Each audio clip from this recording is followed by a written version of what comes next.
Выставка, посвященная 40-летию с момента начала строительства БАМа, открылась в Хабаровском музее имени Гродикова. Продолжают коллеги с места события. Сырая тяжесть сапога, роса на карабине, кругом тайга, одна тайга, лишь мы посередине. 40 лет назад молодежь со всех концов Советского Союза съезжалась на стройку дороги будущего, на которой работали строители 70 национальностей. Сегодня у посетителей музея появилась возможность буквально прикоснуться к истории, ведь многие экспонаты можно трогать руками. Организаторы выставки постарались сделать все, чтобы передать атмосферу того времени.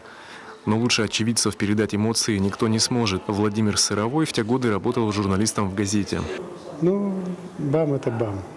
Это, я тогда видел, что такое энтузиазм у молодежи. Молодежь в основном строила станции, эти отряды, а железную дорогу – солдаты. Большая часть коллекции экспонатов для выставки была собрана сотрудниками музея по горячим следам еще в 70-е и 80-е годы. Они и представлены в настоящей выставке. Среди них вещи хабаровских студотрядовцев, строивших станцию Солук, табличка с названием первой улицы поселка Ургал-2, разнообразные рабочие инструменты, символические железнодорожные костыли с укладки серебряных звеньев трассы. Нынешним сотрудникам музея приходится гораздо сложнее с поиском экспонатов для продолжения экспозиции уже 21 века.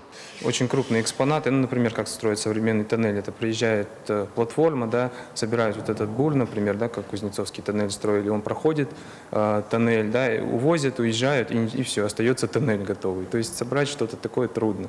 Немалый интерес зрителей вызывает реконструкция экспериментального жилья на БАМе в виде бочки-бытовки, получившей у строителей название бочки Диогена. Стас Михайлов, НВК «Саха», Хабаровск.